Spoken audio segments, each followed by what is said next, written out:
fazer a leitura então. Diz assim a palavra do Senhor em Abacuque capítulo 1, versículo 1.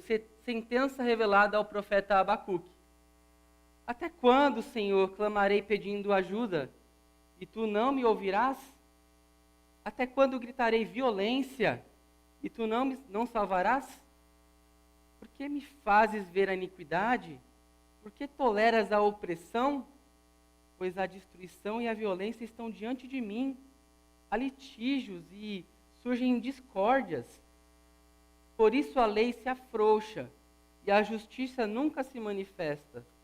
Porque os ímpios cercam os justos e assim a justiça é torcida. A resposta de Deus: olhem entre as nações e vejam.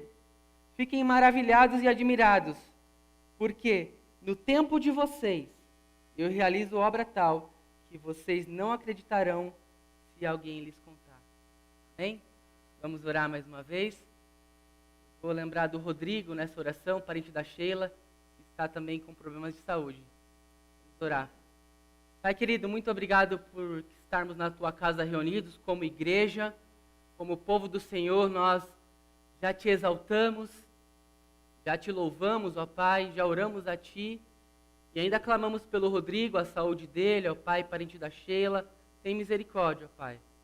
Pedimos também, Senhor, agora a intervenção do teu Santo Espírito para que fale conosco, e a tua palavra já foi lida, ó Pai, nos ajude a vencer a ansiedade, o esgotamento, com alegria no Senhor, ó Pai, com esperança e com fé no Senhor.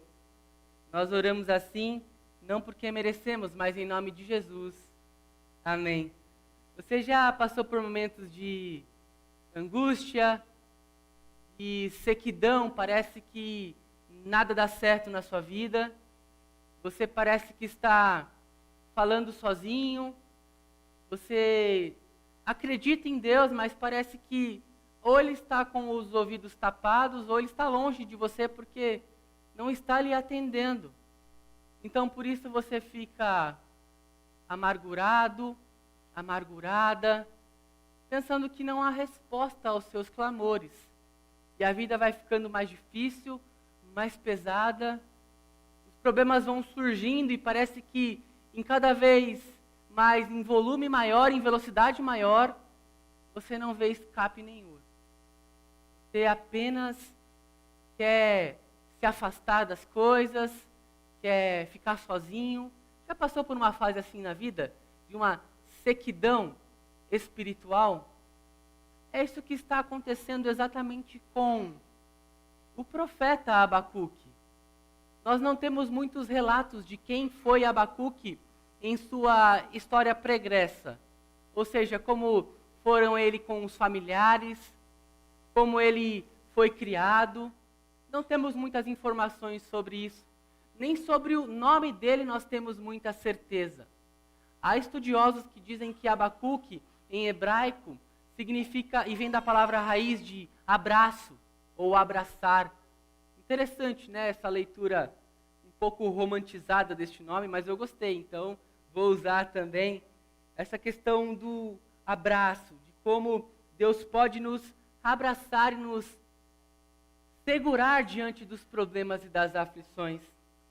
Mas percebam que Abacuque, ele é lembrado na história, ou por nós hoje em dia, com um verso muito lindo, né? A gente depois vai ler o capítulo 3 de Abacuque, há uma oração fantástica ali.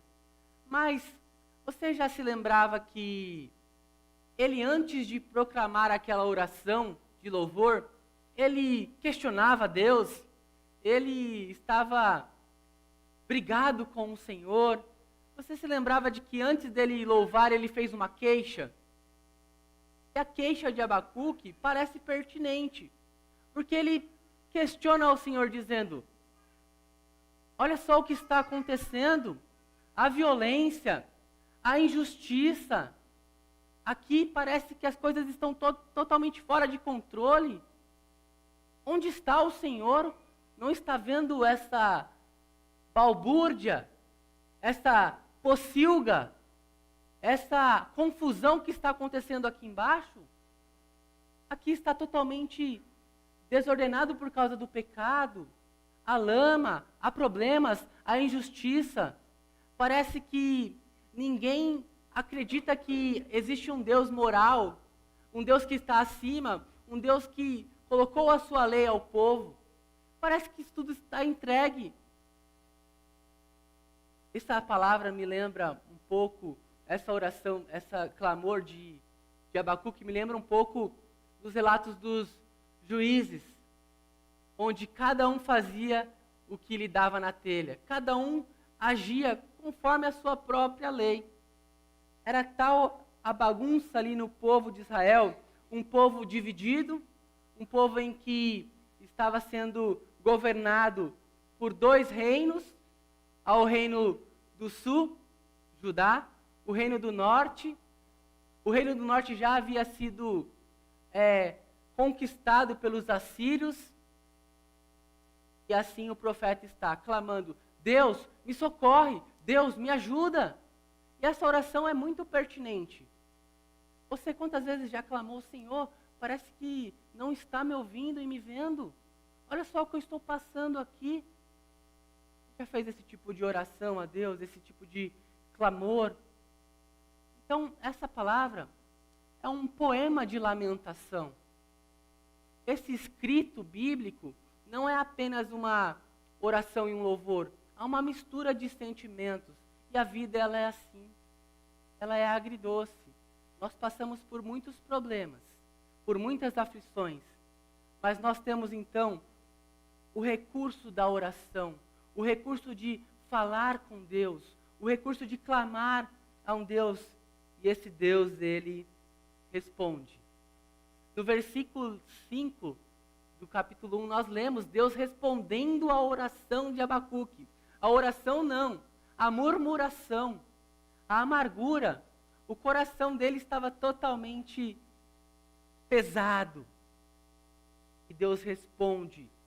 Então não importa qual a circunstância que você ou eu nós estamos passando. Deus tem resposta para a sua e para a minha vida. Deus, ele tem o melhor para nós.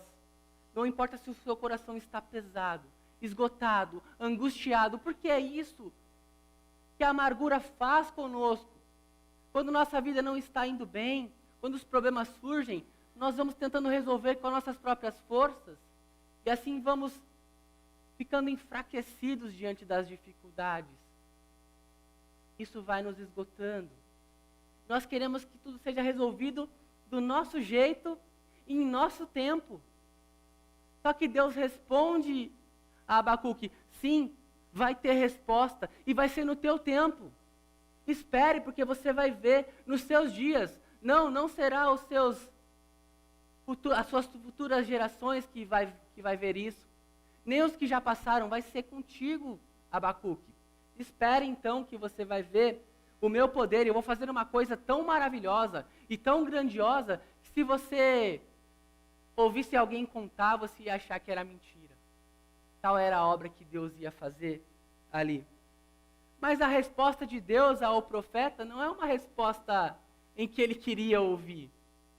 Deus vai usar um povo que era pior que o povo de Israel para subjugá-los e assim dizer: você está reclamando de que há violência, de que há problemas, de que há corrupção, de que a injustiça parece predominar, de que os ímpios estão crescendo e te cercando. Agora sim você vai ver o que é ter opressão. Agora sim você vai ver o que é, de fato, a mão de Deus pesada na sua vida. Uma resposta dura. Uma resposta em que muitos de nós não queríamos receber. Você não queria aqui, agora? Você não queria uma resposta? Então está aí. E é isso, irmãos, que a gente acaba às vezes cobrando de Deus. Uma resposta imediata, como se a solução a gente tivesse. Não, Deus, isso aqui está acontecendo, eu sei resolver, eu sei quanto custa para resolver, né? Eu sei como vai resolver e qual que é o prazo. Nós temos o plano perfeito para Deus agir na nossa vida. Não, Deus, me ajuda aqui com uma tal quantia que eu resolvo tudo. Será? E nessa sociedade que a gente vive, em que tudo é urgente e a emergência em tudo, o que acontece? Nós acabamos sendo influenciados por isso. Tudo tem que ser rápido, tudo tem que ser para ontem. Já ouviu isso? Eu preciso disso para ontem. E a gente acaba isso transferindo as nossas orações dessa forma para Deus. Nós clamamos para que seja tudo imediato, né? A gente está vivendo na era nem o miojo está tão instantâneo assim, a gente quer um miojo mais rápido, né? Aí você vai e recebe uma mensagem, você manda uma mensagem para alguém, está aflito para que aquela pessoa responda logo, e aí só tem um risquinho lá no WhatsApp e você fica falando, não, mas como essa pessoa ainda não recebeu? E aí você fica vendo depois se já está os dois risquinhos, se está azul, e aí você ouve o áudio, mas aquela pessoa está falando muito lento, e aí você coloca ×2. É assim a nossa vida agora, né? Já pegou o áudio de alguém e colocou ×2? Está tão mais rápido que essa pessoa mesmo? Será? Né? Mandar áudio já é algo ruim, porque você facilita a vida, o outro facilita a sua vida, né? Você tem que ouvir aquilo, ainda você acelera as coisas, está tudo muito urgente. E a gente acaba fazendo da nossa vida espiritual isso também, demandas urgentes. Mas às vezes as respostas que Deus tem para as nossas vidas não são, de fato, para aqui e para o agora. Às vezes tem que esperar. E o esperar é algo didático. O esperar tem que ser para nós algo que nos faça com que a graça de Deus seja visível em nossas vidas e para que outros possam ver também essa graça sendo manifestada. Porque você tem duas respostas diante de problemas. Ou você faz como o profeta. Você ouve uma resposta que você não quer. E você fica amargurado, fica cabisbaixo.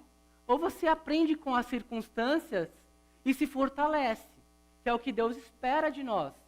Ele responde, tem resposta sim. Mas veja a transição disso na vida do profeta. Ele começa gritando, socorro, me ajuda. E olha só agora no capítulo 2, versículo 1, como que ele se achega a Deus. Não és tu desde a eternidade, ó Senhor, meu Deus, ó meu santo, não morreremos. O Senhor puseste aquele povo para executar juízo. Tu és, ó rocha, o estabeleceste para servir de disciplina. Tu és tão puro de olhos que não pode suportar o mal, nem tolerar a opressão. Por que então toleras os traidores e te calas quando os perversos devoram aqueles que são mais justos do que eles? Percebe uma mudança de tom agora na oração do profeta Abacuque?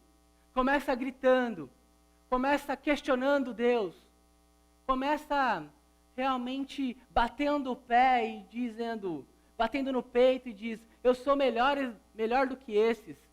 Ouve a minha oração. Lembra-se da oração do fariseu? Ó Deus, obrigado porque eu não sou como esses pecadores aqui. Mais ou menos esse é o quadro, o cenário. Agora não, ele está exaltando a Deus, ó eterno.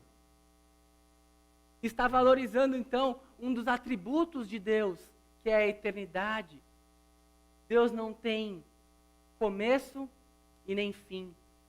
O nosso Deus, então, ele tem uma característica que não foi dada à humanidade. Nós não temos esse senso de eternidade. Em nosso coração foi dado uma pitadinha. Você vê isso lá em Eclesiastes capítulo 3, onde o sábio vai dizer que há tempo para tudo. Há tempo para a vida e para a morte.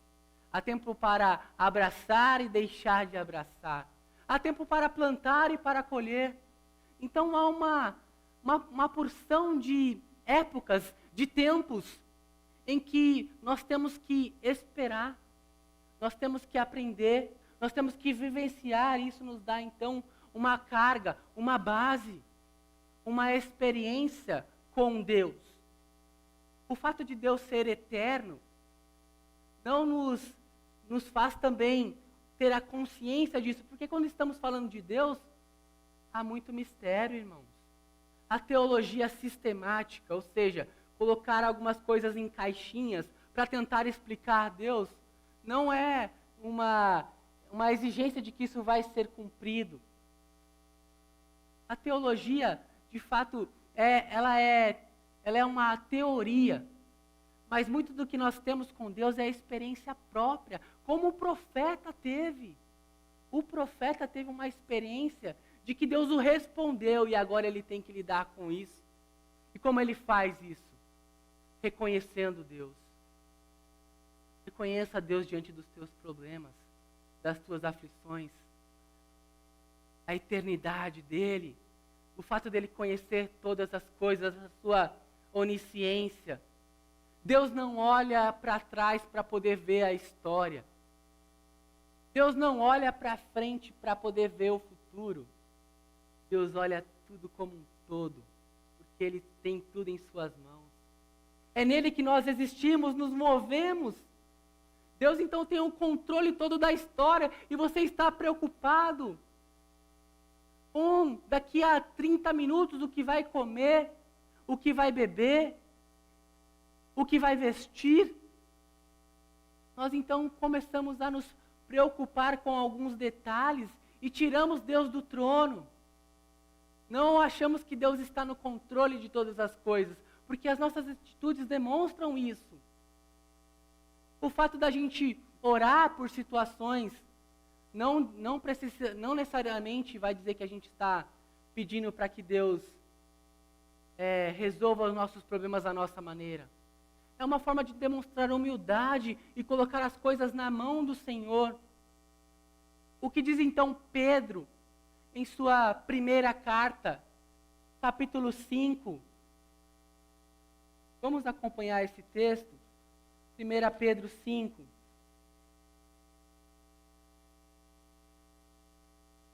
As nossas orações, os nossos clamores precisam estar de acordo com o que Deus espera de nós. 5:5. Peço igualmente aos jovens que estejam sujeitos aos que são mais velhos e que todos se revistam de humildade no trato de uns para com os outros, porque Deus resiste aos soberbos, mas dá graça aos humildes. Portanto, humilhe-se debaixo da poderosa mão de Deus, para que Ele em tempo oportuno, vos exalte. 7. Lancem sobre Ele todas as suas ansiedades, porque Ele cuida de vocês. Palavra aos jovens. Jovens, sejam humildes. Não acha que porque quem é mais velho está te dando conselho, está sendo um chato. Não. Ele tem experiência. Por quê? Porque ele já passou por algumas coisas. Ele consegue olhar para trás e ver que Deus pode agir. Percebem a ligação de ansiedade com orgulho? Percebem então a ligação de ansiedade com o fato de querer tirar Deus do trono, da soberba? Esse é o alerta de Deus para nós e foi o alerta de Deus para o profeta. A nossa ansiedade nos esgota, nos rouba as forças. Por quê? Porque queremos estar no lugar de Deus. Deixa eu dar uma notícia, você não consegue estar no lugar de Deus. Você não consegue resolver os problemas do passado. Minha família e eu fomos ao cinema, tendo um tempo lá de lazer, fomos assistir o filme do Flash. Né? O Flash conseguiu ter uma forma de voltar no tempo, mas ele via que tentava resolver uma coisa e estragava outra. Ou seja, chamou até o Batman para ajudar ele e não conseguiu. Só Deus é o Senhor do tempo. Só Deus tem o controle de todas as coisas. Só Deus então sabe e não precisa olhar para trás, porque a história está em suas mãos. Ele conhece cada detalhe da tua vida, do que foi do teu passado, do que será do teu futuro. Ele quer cuidar de você. Lance sobre Ele a sua ansiedade, o seu cuidado com as coisas dessa terra, as tuas preocupações, coloquem aos pés da cruz. Se fortaleça nele, Porque se você tentar da sua maneira, você vai se cansar, você vai se esgotar. A ansiedade, ela tem esse poder de nos roubar a paz. A ansiedade, ela faz isso em nossos corações. Ela nos sufoca. Vou ler mais um texto com os irmãos. Mateus. A parábola do semeador.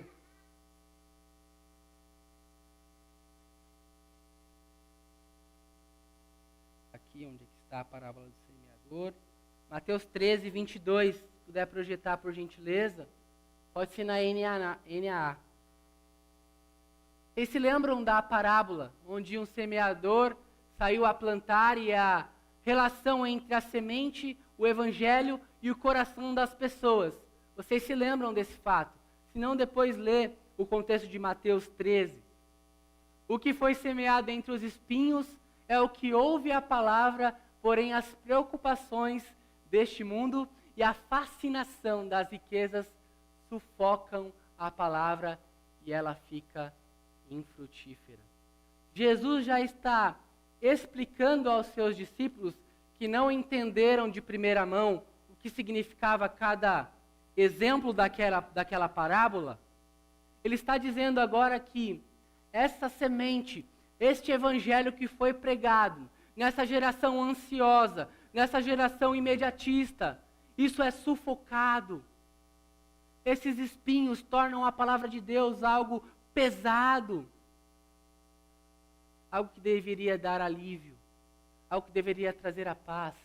É isso que nosso coração ansioso faz, sufoca a palavra de Deus. Então nós precisamos nos libertar disso, dessa ansiedade e descansar no cuidado do Senhor e voltar-se à palavra de Deus. Porque foi o que o profeta fez. Ele ficou então quieto, esperando para que Deus respondesse a sua queixa. Ele ficou esperando Deus falar. E Deus se revela dessa maneira, através da palavra. A teologia pode explicar as maneiras com que Deus se revela através da Bíblia, em sua revelação especial, específica, e através da natureza, em sua revelação geral, em que todos podem crer que existe um Deus, que existe alguém acima do sol, que existe então um Criador. Então ninguém pode ser, então, isento da culpa de dizer que não existe um Deus. Romanos 1 vai dizer isso. Porque do céu se manifesta a ira de Deus contra o pecado e contra a injustiça. Mas nós queremos a ira de Deus contra só os nossos inimigos. Contra o nosso chefe, contra quem está na frente do nosso carro no trânsito. Já parou para pensar que a gente vive o tempo todo com pressa e distraído? Perceba no farol. É um mexendo no celular e o de trás buzinando. É sempre assim, é um distraído e um apressado. A nossa vida se resume a isso nos dias atuais. E o que nos dispersa tanto? O que nos tira então o foco? Será que as telas estão fazendo isso com a gente? A informação chegando muito rápido, né? Esses dias eu vi um vídeo de um menino esperneando no chão, arrastando o dedo para cima, assim, sem estar com o celular na mão, só arrastando o dedo. Uau!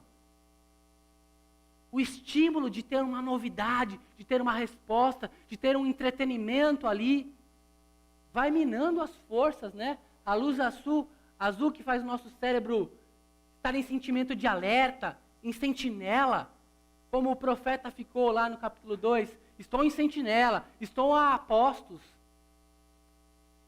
Será que isso é uma atitude, de fato, de vigiar e orar, de esperar a resposta do Senhor?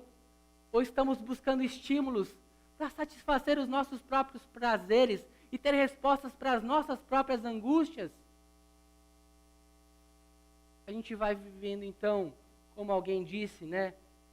São mendigos digitais, buscando migalhas de entretenimento, para saciar a gente. Você acha que aquela pessoa que você segue nas redes sociais, faz live toda hora, está toda hora em evidência? Por quê? Porque tem uma meta para cumprir. Não tem tanto conteúdo assim. Só vai falando, falando, falando. E o profeta fez isso. Ele derramou diante de Deus. Você às vezes precisa fazer isso também. Se derramar, se confessar. Colocar tudo que está lá dentro, tudo que está ruim, tudo que está te amargurando para fora, diante de Deus. Entra no teu quarto em secreto, e teu Deus que te vê em secreto, Ele te recompensará.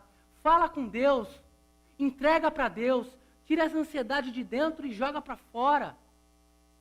E aí você vai conseguir ter essa mudança, essa transição que o profeta teve, de mudar, então, da queixa para o louvor, da murmuração para a adoração.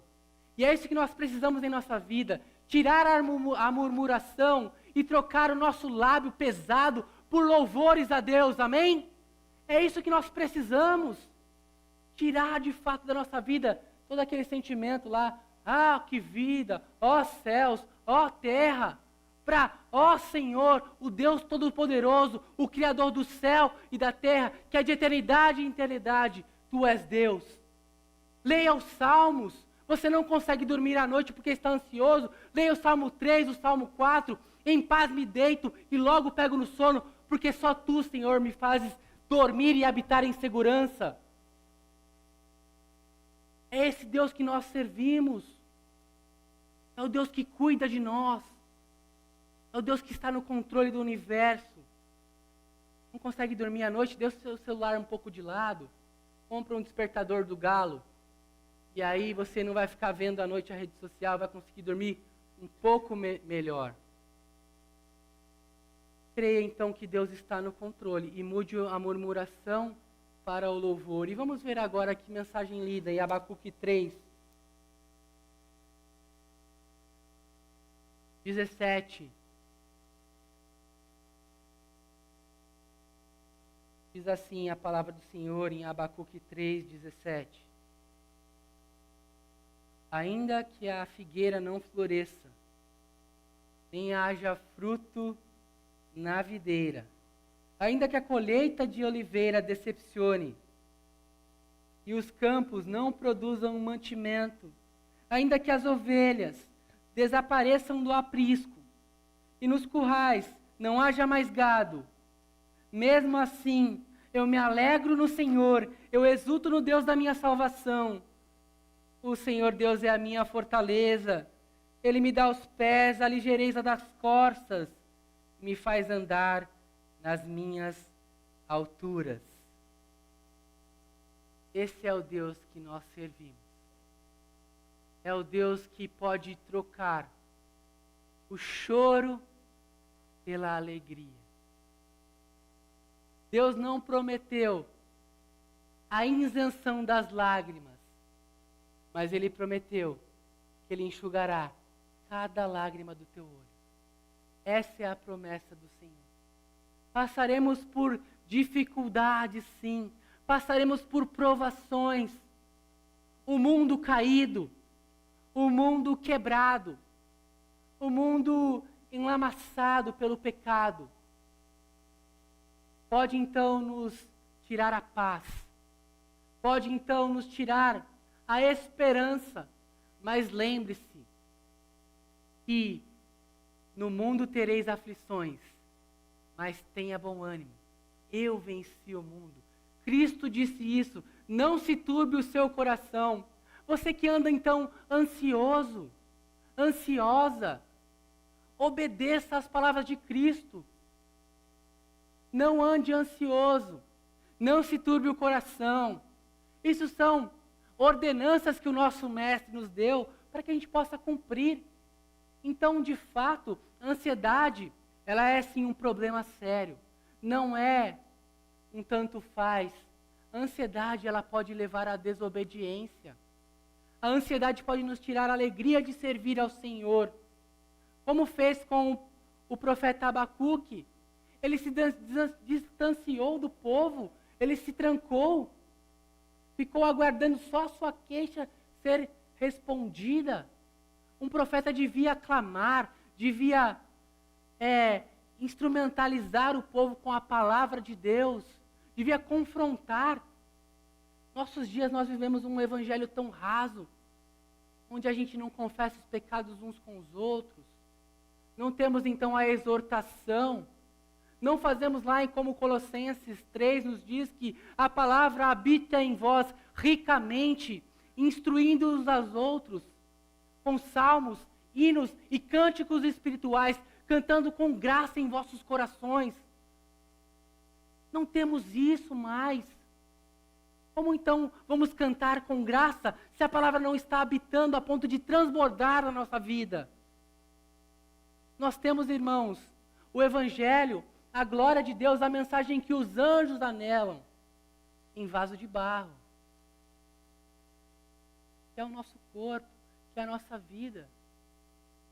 De algum jeito esse Evangelho, essa glória de Deus tem que transbordar. Nem que seja pelas rachaduras da nossa vida. Temos que, de alguma maneira, demonstrar essa mensagem de boa esperança para um mundo aflito, para um mundo ansioso. A boa notícia de que podemos viver em paz, podemos desfrutar de uma paz, de uma alegria, como nós cantamos aqui com a Duda tocando tão lindamente, que a alegria é a fonte da nossa vida, e essa alegria é o nosso Senhor. É o nosso Senhor Jesus. É Ele então que transforma nosso choro em louvores. Lembram-se de Apocalipse? Não precisa chorar. Eis que o Cordeiro, o leão da tribo de Judá, a raiz de Davi, venceu e pode abrir o livro da vida. Não precisamos mais temer, porque Jesus ele é poderoso para nos assegurar da salvação. A ansiedade nos tira a paz, nos tira a esperança, mas em Cristo temos a certeza da nossa salvação. Ele já venceu na cruz do Calvário. Já está consumado. Você não precisa mais temer. Você não precisa mais ficar ansioso, porque tudo já está consumado. E Jesus nos ensinou a olharmos para os pássaros, para o campo, para as flores, e assim saber que se a gente buscar em primeiro lugar o reino de Deus e a justiça do mundo, ela falha. Mas a justiça de Deus, ela é eterna. Ela não tem imparcialidade. Ele teve que aplicar a sua própria justiça em si mesmo, no seu filho, na cruz, pela morte. Então, Jesus, através da sua própria vida, nos fez justificados. Romanos 5:1 diz: justificados, pois, temos paz com Deus. É essa paz que o mundo tenta buscar de todo jeito, essa paz que você tem de graça. Essa paz que te faz diferente de alguém que é ansioso, ou deve fazer diferença. Essa paz que você precisa demonstrar diante das dificuldades.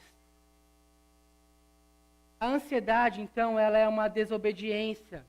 Ela pode se tornar um orgulho, como nós lemos em 1 Pedro 5. Ela pode se tornar também um pecado grave, que nos afasta de Deus. Vou ler um trecho de um livro que me ajudou muito nessa mensagem, que é Caído, mas não derrotado, do Wayne Mack, da editora Nutra, diz assim: a ansiedade é uma evidência do orgulho que há no nosso coração. Não nos contentamos em simplesmente fazer o que Deus ordena e deixar com Ele os resultados. O apóstolo Pedro nos lembra da ligação que há entre a ansiedade e o orgulho. Portanto, humilhem-se debaixo da poderosa mão de Deus, para que ele exalte no tempo devido. Lancem sobre ele toda a ansiedade, porque ele tem cuidado de vós. É no tempo de Deus. É Deus que controla.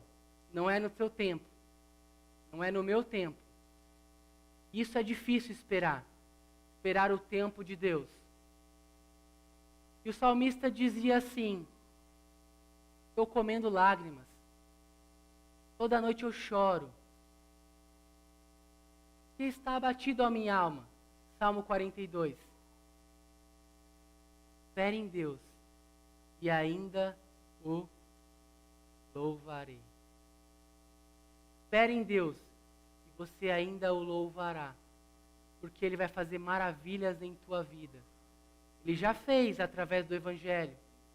Ele já fez através da sua salvação. E você pode contar isso ao mundo, o que Ele já fez, olhando para o passado. Você pode contar ao mundo o que Ele está fazendo hoje em sua vida.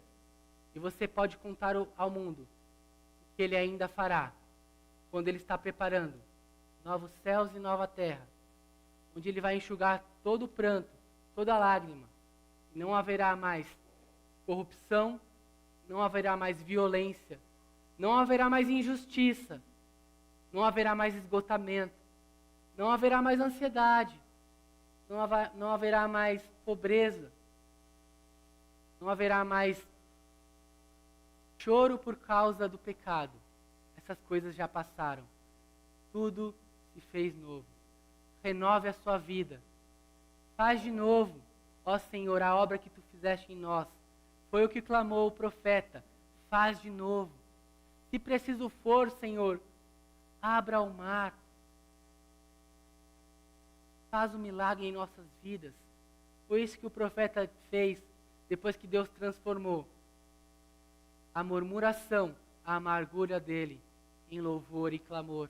E ele diz agora: não importa qual seja a circunstância, se não haja provisão do campo, se não haja justiça, se não haja empatia, se não haja quem possa, de fato, nos aliviar a dor, ainda assim, eu louvarei ao Senhor, meu Deus, a minha rocha.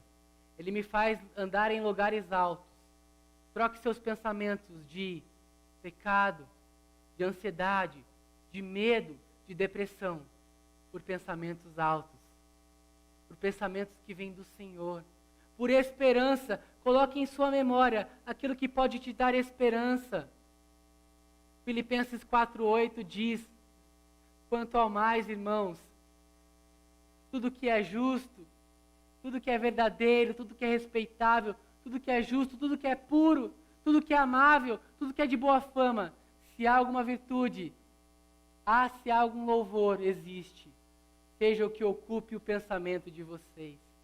Essa é a palavra que Deus tem para você contra a ansiedade, contra os problemas da vida. Você trocaria uma vida de oração, de anos de oração, pela salvação de quem você ama? Você trocaria 40 anos de deserto, de sequidão, de provação, de lutas, mas da promessa do paraíso da vida eterna? Você trocaria uma vida de humilhação, de rejeição, por uma vida em que Deus te levante e te faça governador do Egito? E você vai poder dizer assim: o mal que vocês planejaram contra mim, Deus reverteu em bem, porque Ele é poderoso. Você trocaria a sua ansiedade pelo louvor a Deus? Tá? Pai querido, muito obrigado por sua palavra. Nos ajuda, Senhor, a trocar toda a ansiedade, todo o pecado, toda a angústia, toda a aflição, pelo louvor ao Teu santo nome, ó Deus. Ó Deus, faz de novo aqui no Teu povo, ó Pai, uma obra maravilhosa, uma obra que possamos Te reconhecer, ó Deus, como igreja, como povo do Senhor, ó Pai. Troca, ó Pai, os nossos lábios de murmuração, lábios de hinos de louvores, ó Deus, de cânticos espirituais, ó Pai. Fortalece o Teu povo, Senhor. aqueles que estão esgotados, ó Pai, aqueles que a ansiedade tem roubado a paz, ó Deus, a preocupação com as coisas da vida, tem, ó Deus, tirado o foco do Teu reino, das coisas, ó Pai, que são espirituais. Ó Deus, nos faz enxergar a Tua glória de novo, esperar o Teu tempo, ó Pai, esperar com fé, com esperança, ó Deus, vencendo então a ansiedade, ó Pai, com confiança no Senhor, porque o Senhor começou uma obra em nós, estamos assegurados que o Senhor vai cumprir, ó Pai. As aflições desse mundo não são de comparar com a glória que nos está proposta, ó Deus. Ó Pai, nos dá, ó Deus, então, o exemplo de Abacuque. Nos ajuda, ó Pai, a Te louvar em qualquer circunstância, seja nos momentos de aflição, seja nos momentos de alegria, ó Pai, sabendo que só o Senhor é Deus. De eternidade em eternidade, Tu és o dono de tudo. Nós colocamos as nossas vidas em Suas mãos, ó Pai, entregando em Ti toda a ansiedade, todo o cuidado, todos os problemas, ó Pai, com humildade, sabendo que o Senhor cuida de nós, ó Pai. Nos ajuda. Nós oramos assim, não porque merecemos, mas em nome de Jesus. Amém.